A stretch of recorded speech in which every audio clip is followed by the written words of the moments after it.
Salut Arnold! Est-ce que t'es en train d'acheter un billet de loterie, là? Oh, dis-moi, c'est quoi cette odeur? Quoi, tu sens rien? Oh, ça craint, mon pote. Le risque d'être attaqué par une moufette puante est environ 10 fois plus élevé que celui de gagner le gros lot à la loterie. Arnie, mon vieux pote, t'en as de la chance. Les médecins ont réussi à améliorer ton odorat en te faisant une petite greffe, celle d'une truffe de chien. Bon, bien sûr, il faut que tu t'y habitues. Mais regarde, maintenant tu n'as même plus besoin d'utiliser un filtre sur Snapchat. L'odorat d'un chien est 100 fois, voire 1000 fois supérieur à l'odorat d'un humain. Et la truffe d'un toutou peut sentir une odeur à une distance d'1 kilomètre de sa source. Avec la truffe d'un chien, on peut même déterminer l'état physiologique et émotionnel d'une personne. Cependant, il faudrait éviter de faire l'idiot avec les produits de nettoyage. Les odeurs de vinaigre, d'ammoniac et de chlore sont particulièrement désagréables pour le nez d'un chien. Oups! Oh là là, Arnold, je pense que tu ferais mieux de t'enfuir là. C'est plutôt cool, non? Les chiens sont des macrosomes, ce qui signifie qu'ils vivent réellement dans un monde d'odeurs. Pour eux, l'odorat est un peu comme ce qu'est la vision pour nous humains. Alors, tu vois, c'est pas si mal finalement d'avoir l'odorat d'un chien. N'est-ce pas, Arnie? Un seul petit millilitre d'eau contient 3,35 multiplié par 10 à la puissance 22 molécules. L'odorat d'un chien peut détecter parmi toutes ces molécules une seule molécule isolée spécifique dans cette substance. Alors, avec un tel flair, tu pourrais certainement trouver la pizza la plus délicieuse. Ou bien faire semblant d'être un médium et partir à la recherche des gens pour gagner de l'argent. Ou même obtenir un emploi de garde du corps de roi. Attends, quoi? Après tout ça, tu décides encore d'acheter un billet de loterie. Dis-moi, écoute bien, t'entends pas quelque chose là? Ne t'inquiète pas, Arnold, ils te laisseront partir si tu réponds correctement. Alors, devine ce qu'il y a sur la photo. Eh non. Essayons celle-ci. Non plus. Allez, reprends-toi, mec. De telles expériences ont été menées dans les années 1950 aux États-Unis. Leur but était de développer des capacités paranormales chez les soldats, afin d'obtenir un avantage dans la guerre froide. Les cobayes ont reçu du LSD, car le LSD augmente considérablement l'activité des connexions neuronales. Arnold, je te l'ai déjà dit, ressaisis-toi. Même un rat apprend plus vite que toi. Bon, oui, c'est vrai, ce rat n'est pas tout à fait ordinaire. Il a une puce dans le cerveau. Les scientifiques ont prouvé la possibilité de transmettre des impulsions nerveuses à distance dès 2013. Les rats se trouvaient dans des villes différentes, mais ils ont agi ensemble grâce à des électrodes implantées dans leur cerveau et à Internet. On dirait qu'Elon Musk va essayer toutes les différentes façons de développer la télépathie sur toi. Et en même temps, bien sûr. Arnold, arrête-toi! Tu n'as pas encore maîtrisé tes nouvelles compétences, mon pote! La lecture dans les pensées a de nombreux avantages. Maintenant, les gens ne peuvent plus rien te cacher. Mais je dois te prévenir, tu n'aimeras pas forcément tout ce à quoi ils pensent, tu sais. Le bon côté des choses, dans une relation par exemple, tu peux immédiatement savoir si ton partenaire t'aime vraiment. Ou pas. Tu peux comprendre le langage des animaux aussi. Et tu peux trouver la personne qui te correspond le mieux. Mais que se passerait-il si tous les gens pouvaient lire dans les pensées des autres? Un monde idéal, sans mensonge ni cachotterie aucune. Oh, peut-être pas. Bonjour, monsieur. Ne vous vexez pas s'il pense que votre nez est trop boutonneux. Oh, bon sang. Mais c'est un vrai désastre. Non, Arnie! Arrête! N'y pense même pas.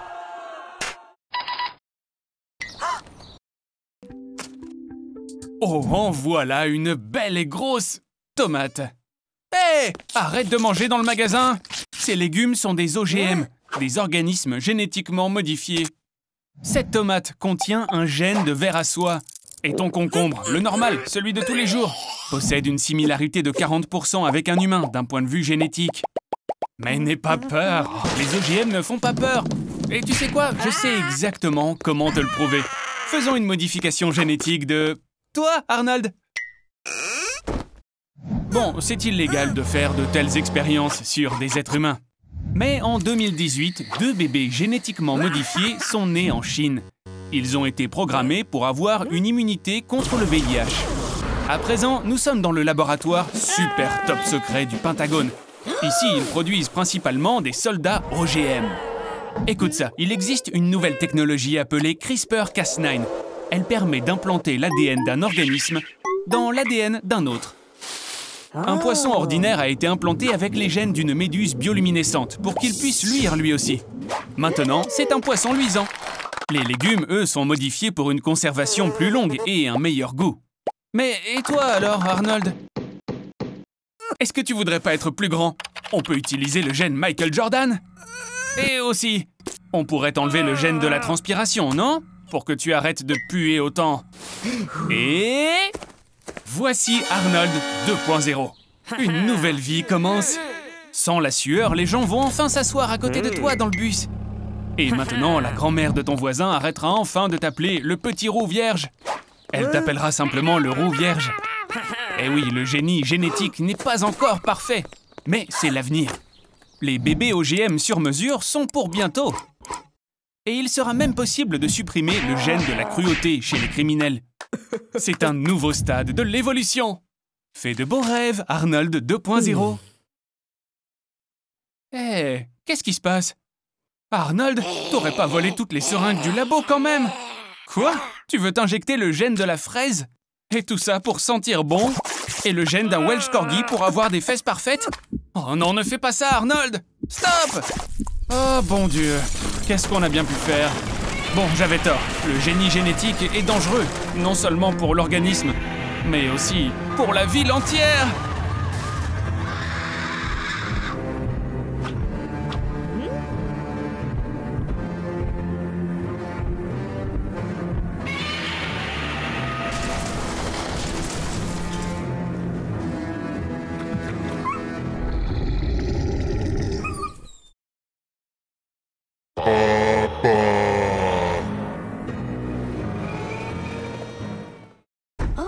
Il s'agit de la première peau humaine au monde issue de la bio-ingénierie. En 2011, des scientifiques hollandais ont créé une chèvre qui pouvait produire une base de toile d'araignée dans son lait et ont ensuite transformé ce matériel en peau humaine.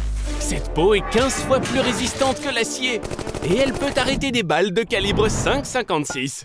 L'étude est officiellement terminée. Mais si les expériences se poursuivaient en secret... Félicitations Arnold, tu viens de te porter volontaire pour le test de la peau par balle. Waouh! Tu es toujours en vie, Superman? Alors c'est un test réussi.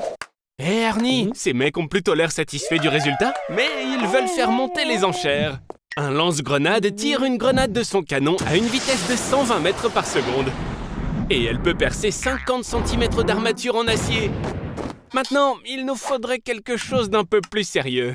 Par exemple, une peau en fullerène. C'est le matériau le plus solide connu de toute la science, un allotrope du carbone. Et il est 200 fois plus résistant que l'acier le plus solide. Félicitations Arnie, ta peau en fullerène peut résister à une grenade propulsée par fusée. Ce qui, bien sûr, ne pourra pas être le cas de ton cerveau. L'onde de choc l'a transformé en une gelée de bleuets. Heureusement, tu te trouves dans un laboratoire super secret. C'est ça, Arnold, c'est le moment idéal pour s'enfuir. Après tout, maintenant, les armes automatiques ne peuvent plus te faire de mal. En fait, on ne pourrait même pas t'étrangler. Et même te faire renverser par une voiture ne te ferait pas de mal. Mais ta force, Arnie, petite mauviette, elle n'a pas vraiment changé. Par contre, comme on peut maintenant le constater, tu as des nerfs faits d'acier. Mais le problème, Arnold, c'est que maintenant, tu vas devoir te cacher toute ta vie pour que personne ne sache que tu as une super peau. Attends, quoi? Ah, je vois, Arnie, tu ferais n'importe quoi pour être apprécié des autres. Eh bien, chacun son métier. En tout cas, veille à ce que ton côté têtu ne se retourne pas contre toi. Même Superman a des faiblesses. Tu pensais vraiment qu'aucune arme ne pourrait traverser ta peau, hein? Le Dr Joe a une formule secrète qui peut apaiser n'importe quelle douleur. Mais vous, les roux, vous avez besoin de plus d'anesthésie que les gens ordinaires. Cela est dû au gène qui vous donne la couleur des cheveux roux. Notre corps est composé d'un très grand nombre de cellules. Pour qu'elles puissent interagir, il existe des protéines spéciales dans la membrane cellulaire, les canaux ioniques. Les canaux ioniques sont un peu comme des portes pour les sens. Grâce à eux, nous pouvons sentir le chaud et le froid, sentir, goûter, mais aussi ressentir la douleur. Tu peux manger beaucoup de chocolat, Arnold. Il est scientifiquement prouvé que le chocolat peut provoquer des maux de tête. Mais peut-être, Arnold, que ce défaut peut te convenir, puisque tu n'auras plus jamais à ressentir la douleur physique que je dois t'infliger. Mais ne te réjouis pas tout de suite, mon pote. La douleur peut aussi être émotionnelle. Alors, tiens bon. Par exemple, l'amour non partagé. Ce type de douleur est ressenti par les personnes qui ont vendu leur Bitcoin en 2015. Arnie, mon ami, allez, courage! Tu ne ressens pas la douleur et ça peut aider à mettre en valeur ton individualité. Par exemple, tu peux insérer un diamant dans ton front.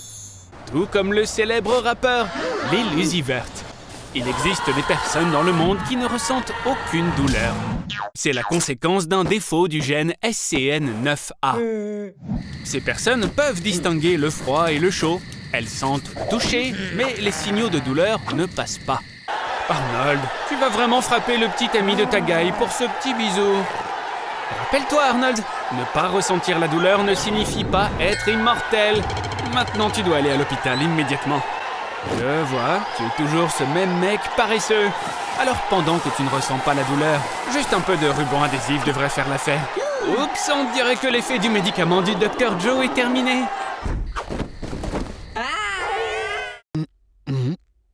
Es-tu en train de faire un test de QI? Ne sois pas si tendu, tu pourrais faire éclater le dernier morceau restant de ton cerveau. Oh, vous vous êtes fâché et tu veux montrer que ton intelligence est beaucoup plus élevée. Mais tu te trompes. Bien que j'ai une idée. Le cerveau fonctionne mieux lorsqu'il reçoit beaucoup plus de nutriments. Cela pourrait être réalisé grâce à une circulation plus rapide du sang. Une dose d'adrénaline augmentera ta fréquence cardiaque à 220 battements par minute. Et une 40e tasse de café fournira les 350. Voyons maintenant si nous avons suffisamment nourri ton cerveau. Bien... Mais que se passe-t-il si nous faisions contracter votre cœur à une vitesse de 300 000 battements par seconde?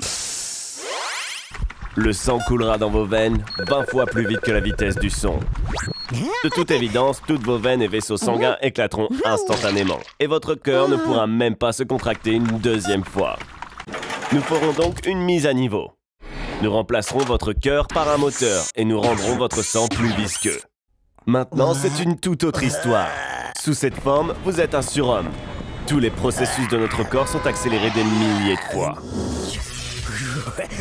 Ce sera le moment le plus productif de votre vie. Avec un tel cerveau, vous pourriez créer une entreprise plus prospère que Google ou affiner la théorie de la gravité d'Einstein, faisant avancer l'humanité des centaines d'années à venir. Mais à cause de votre métabolisme accéléré, vous devrez passer tout votre temps aux toilettes. Mais ne vous inquiétez pas, cela ne durera pas longtemps. Votre corps ne peut supporter qu'un maximum de 2 heures de stress et puis... BAM!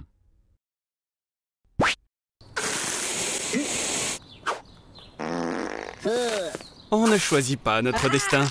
C'est lui qui nous choisit. Arnold, attention! Wow, on dirait que quelqu'un a laissé des déchets radioactifs par ici. Hé, Arnold! Avec ça, on pourrait faire de toi un super-héros! Est-ce que tu savais que le Wolverine de Marvel devait à l'origine s'appeler Badgerman? Donc, dans ce cas, ça veut dire que tu pourrais être Beav Skunk Peckerman! Cool! C'est la première fois dans l'histoire qu'un super-héros a 3 super-pouvoirs! Mais tu n'es pas le seul à avoir des super-pouvoirs, Arnie! Par exemple, ce maître sabre japonais, Isao Machi. Il est capable de trancher une balle qui voyage à une vitesse de 320 km à l'heure. Slaviša Pajkić de Serbie peut carrément manipuler 20 000 volts d'électricité. Et il peut aussi faire cuire des aliments en faisant passer du courant électrique dans son corps. Wim Hof des Pays-Bas est capable de résister à des températures inférieures à 0 pendant des heures. Et il a même escaladé le mont Everest en caleçon. Et toi alors, Arnold? Waouh! Félicitations! Je vois que tu as maintenant la capacité de planter des clous avec ton crâne, de construire des barrages et même d'élever de super moucherons sur ton corps. Mais sérieusement, si tu penses que tes super pouvoirs sont ridicules, regarde plutôt Doc Velder de DC Comics, dont le pouvoir est de souder des chiens à ses ennemis. et Zeitgeist des X-Men, qui, après une nuit complète de beuverie, a découvert qu'il avait la capacité de vomir de l'acide. Savais-tu que la valeur nette de Batman est de 98 milliards de dollars? On dirait qu'être un super-héros peut être une activité très lucrative. Et le tout premier exemplaire de la bande dessinée Superman a été vendu aux enchères pour 3,5 millions de dollars. Et à en juger par le nombre de requêtes sur Google, Spider-Man est maintenant plus populaire que le président des États-Unis. Arnold, je sais que tout ça est plutôt très cool, mais tout de même, le travail principal d'un super-héros n'est pas de se prélasser dans sa gloire, mais de se battre pour le bien. Eh oh les mecs, le monde est en danger. Le monde est condamné sans vous. Ok, au moins, je vous aurais prévenu.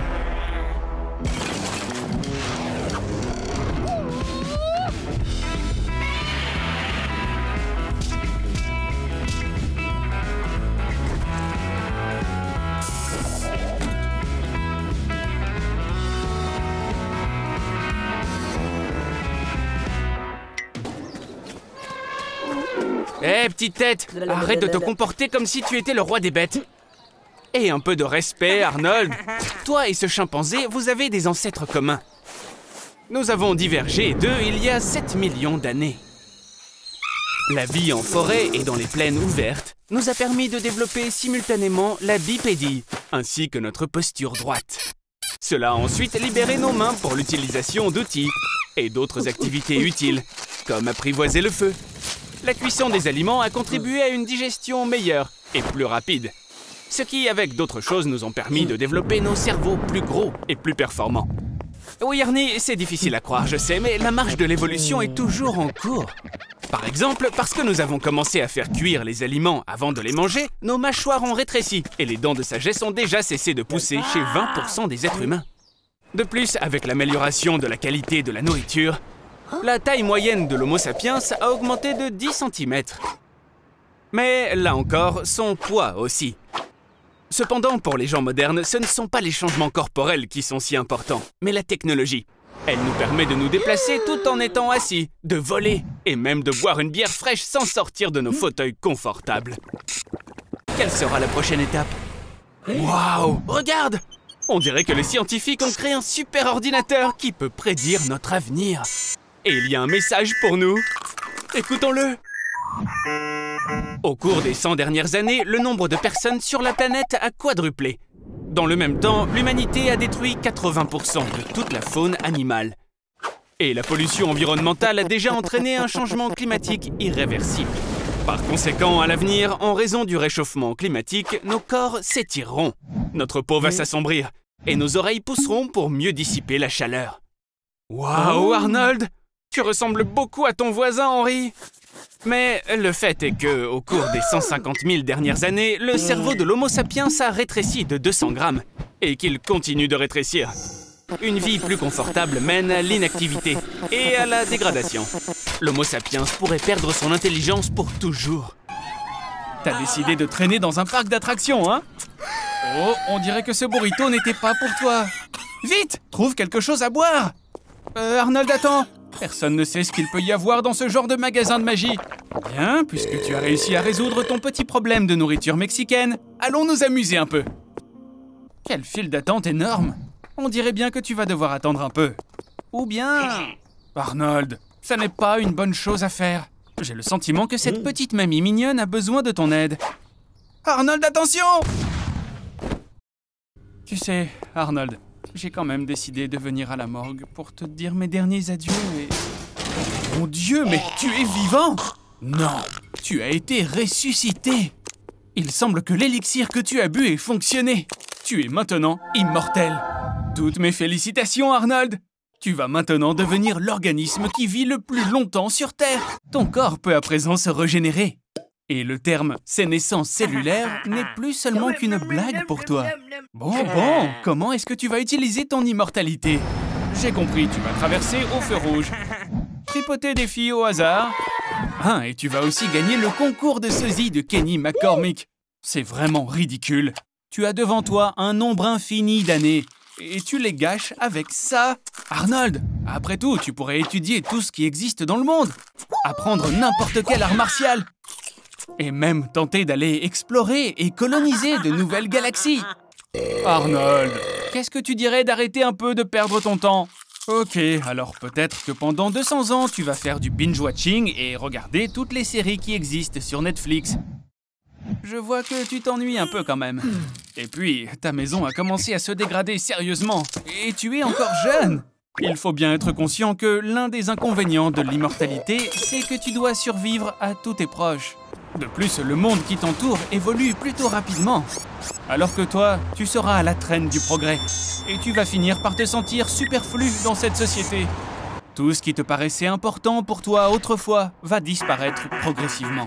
Avec le temps, tout va cesser de te plaire et de te surprendre. Et la raison est très simple, parce que tu auras déjà tout vu. Arnold! Arnold! Est-ce que ça va?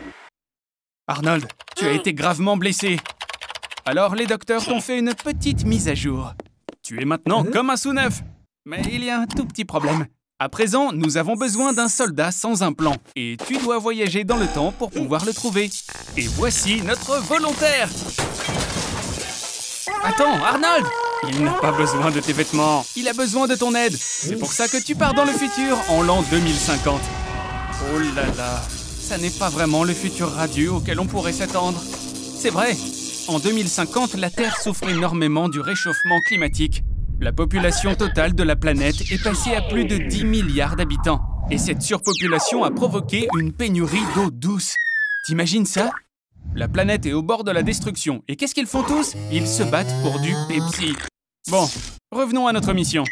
En l'an 2050, tout le monde porte des implants cybernétiques. Et compte tenu du fait que les drones ennemis peuvent détecter les implants à une distance de 10 km, toi, petit Arnold, tu es la personne la plus indétectable et invulnérable en l'an 2050. Tu es celui qui va aider à changer le cours de la guerre. Soldats, rassemblez-vous. Et donc, Arnold, l'ennemi a été repéré au nord. Mais le chemin est bloqué par des canons électromagnétiques. À la place des classiques projectiles, ils tirent des impulsions électriques. Et la vitesse de ces impulsions dépasse les 7000 km/h. On doit trouver un abri.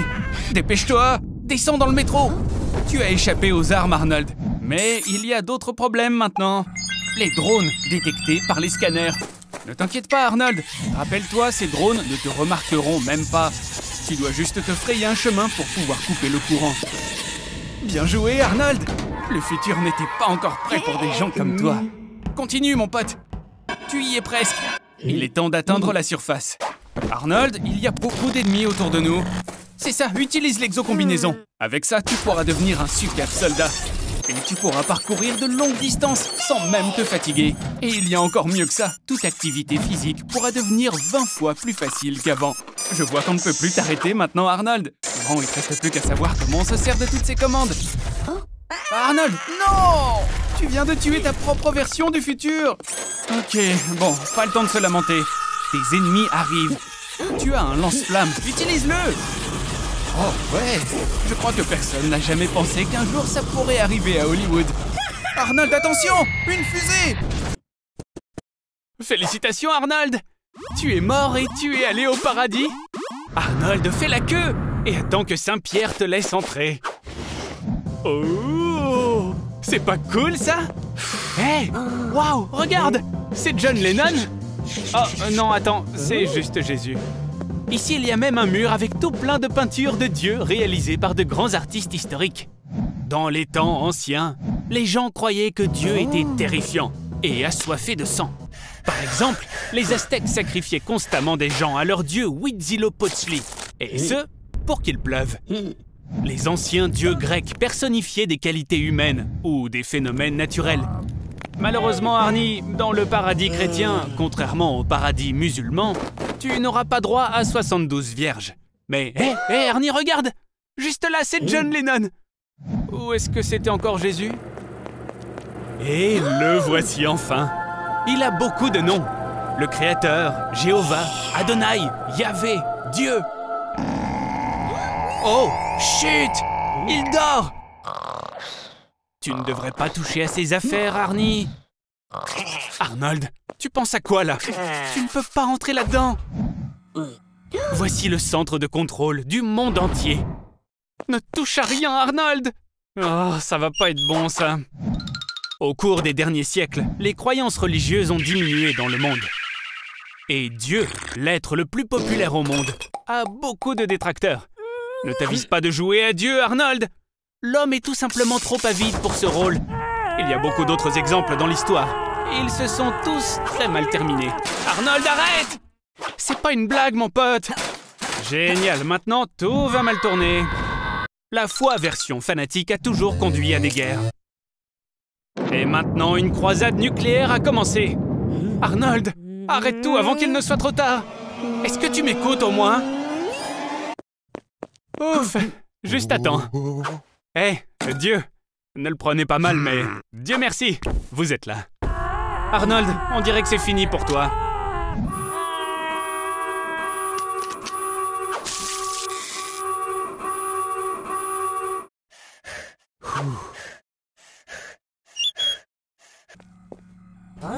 J'ai construit une machine qui rend les choses invisibles pendant 24 heures. Il existe 3 approches de l'invisibilité. La première est la transparence parfaite. Malheureusement, on n'arrive pas trop à faire ça encore. La deuxième est le camouflage. Le camouflage, c'est quand les rayons lumineux qui émanent de l'objet correspondent aux rayons qu'on s'attendrait à voir en l'absence de cet objet. Et c'est exactement ce que fait mon appareil. Enfin, la troisième et dernière approche est lorsqu'un objet est enveloppé dans un métamatériau.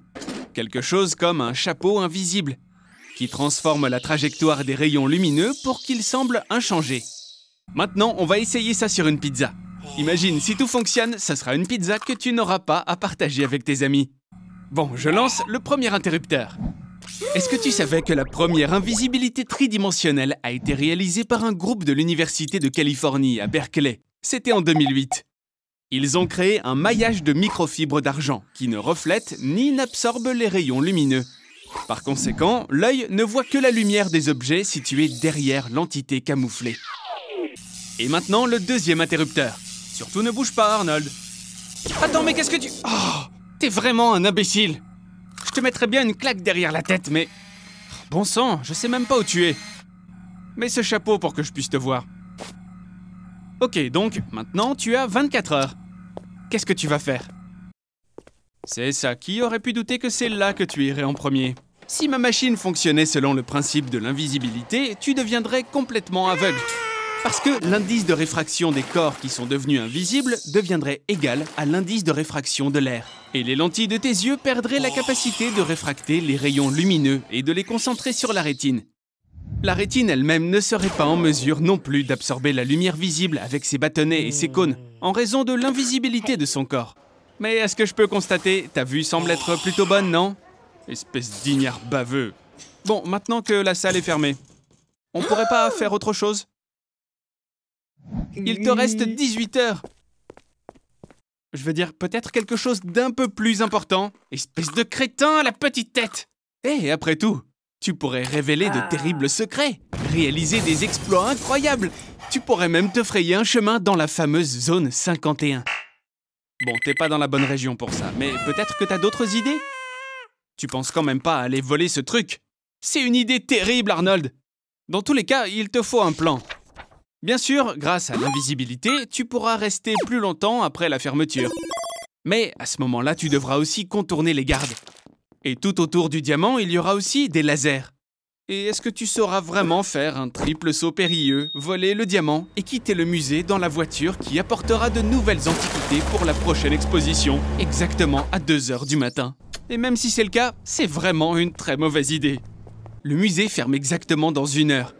Va te cacher et attends. Et enlève ton chapeau! Quelle tête de mouton! Prépare-toi, Arnold. L'essentiel, évidemment, c'est de ne pas se faire prendre par le garde. Arnold, c'est maintenant, vas-y! Oh, c'est pas possible. Tout ce que t'avais à faire, c'était un triple saut périlleux. Et t'as encore tout raté. Oh! Bon, maintenant, tu dois courir pour sauver ta vie, Arnold! La sortie est proche, c'est juste derrière. Allez, Arnold, vas-y, tu peux le faire!